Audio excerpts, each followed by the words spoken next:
Hey, this is Mike with Riding in the Ozarks. We talk riding, rallies, gear, and wrenching.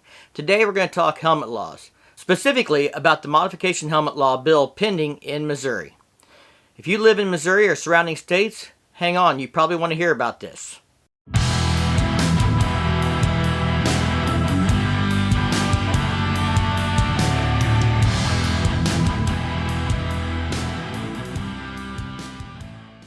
I'm going to break this video up into three sections. First, I'm going to talk about what the status is of the current pending legislation. Second, I'm going to talk about what is the language in that legislation. And third, I'm going to talk about how I feel about it. If you like this video, make sure you share this information out with others so everybody knows what's going on. Some people are getting confused about these dates, and I'm hearing reports on social media that people are riding without helmets. People don't know what's going on. They think it's already passed. They don't know when it goes into effect. So we're going to answer those questions. First off, the bill is currently sitting on Governor Parsons' desk. This is the end of June 2020. Now what's going to happen at this point is because this bill was passed on the last day of session, he gets 45 days to do something or nothing. If he signs this bill at any point in that 45-day period, then it becomes a law, effective August 28th. If he does nothing, it goes to the Secretary of State, I believe, to be enacted as a law and becomes effective, again, August 28th. It's important to remember that date. Even if the bill is passed, it will not be in effect in time for people that are traveling to Sturgis. They're still going to have to wear a helmet or ride around Missouri. If he should veto this bill, then it goes back before Congress and has to be passed with a 2/3 majority, which is going to be hard to get done. Probably wouldn't happen. Now, some people are skeptical and expect him to veto the bill because he vetoed one last year. Well, last year, if you're not familiar with how this stuff works, these modifications get attached to other bigger bills. HB1963 is not just about the helmet law. There's all kinds of transportation-related issues in it. Missouri doesn't have line item veto except for appropriations. So, if there's something wrong with the bill, he has to veto the whole bill. Last year there was unconstitutional language in the bill that was presented to him, and by passing it, he would open up the state to litigation and lawsuits for having an unconstitutional law. So he felt he had to veto that bill, but it wasn't about the helmet law, he assured us. So Governor Parsons has said in the past that he would support a clean bill. When he was a legislator, he said he was in favor of modifying the helmet law and freedom of choice. This is an election year, and I understand that he's going to run again, so I guess we're going to see if he's going to put his money where his mouth is and stand true to his word. If this is a clean bill, I expect him to pass it or do nothing and allow it to go through. If he vetoes it, he's going to have a lot of people expecting some good answers and reasons why. All right, second thing, what's in this bill? How does it affect people? This isn't repealing the helmet law. It's a modification. So what the language reads, and I'm going to throw the text up on the screen here that I've got from Freedom of the Road Riders legislative liaison. But it says essentially that if you're 26 years of age and have a valid motorcycle or motor tricycle operator's license and have health insurance, you can then operate said vehicle without wearing a helmet. Now, I didn't see anything in it that specifically addressed passengers, so I reached out to the legislative liaison for Freedom of the Road Riders, and he said he was assured that it does address passengers as well. Now, this means if you're under 26 years of age, or you're riding on a learner's permit, or you do not have health insurance, you're still required to wear a DOT helmet. Now we're going to talk about how I feel about this bill and what my position is on this.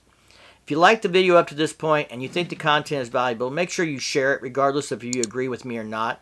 We need to let people know what's going on with the bill, what the status is, and how it's going to affect them. Alright, my position. I'm for freedom of choice.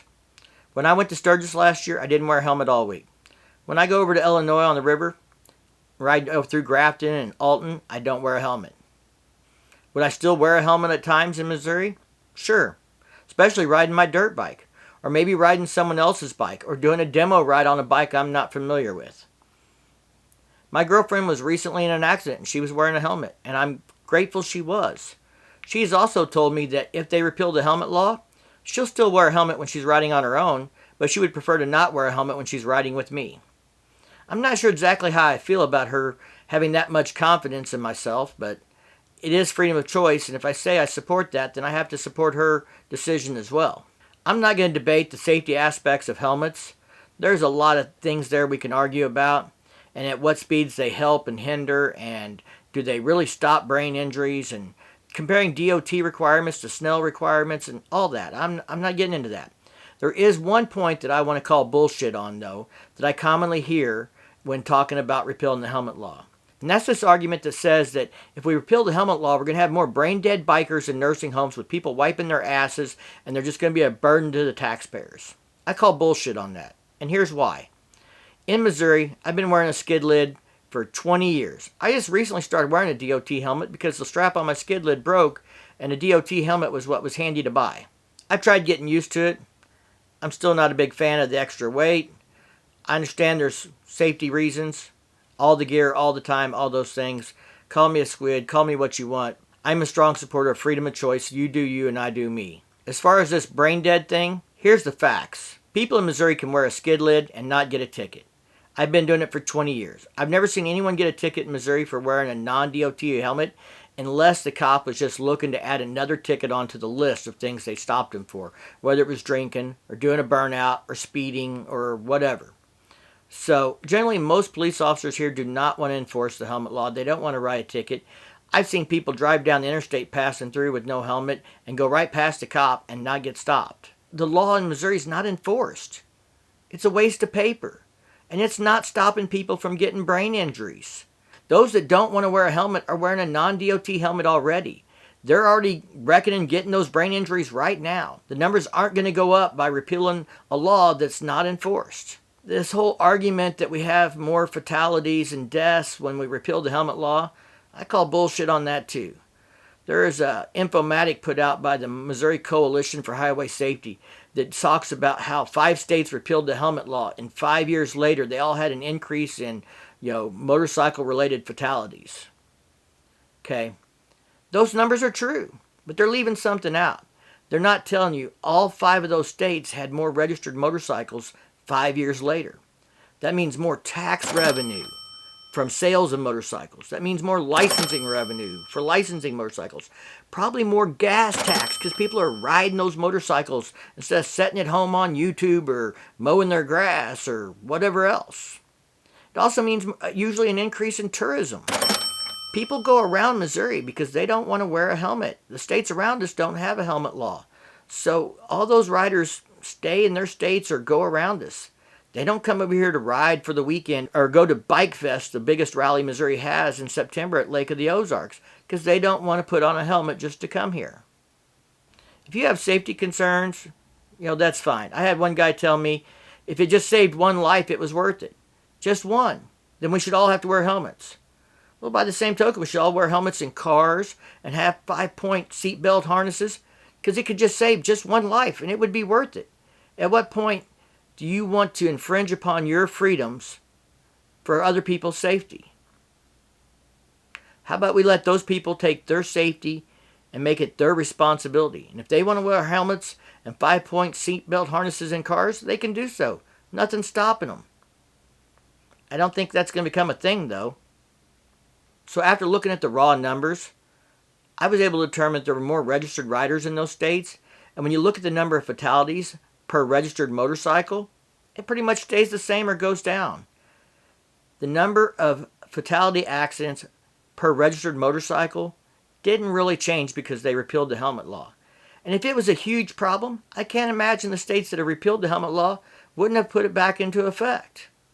So don't let people feed this false argument to you and convince you of some issue that doesn't exist and isn't going to, or it already exists and we're ignoring it. You can make up your own mind what's best for you, helmet or no helmet. Like I said, I'm not going to get into that, but you're never going to convince me that we're going to have more fatalities. Alright, if you like this video, make sure you give it a big thumbs up. If you do that YouTube thing, check out my content and subscribe down below. Hit that bell to be notified the next time I drop a new video. Thank you for all your support. Stay safe and keep on riding.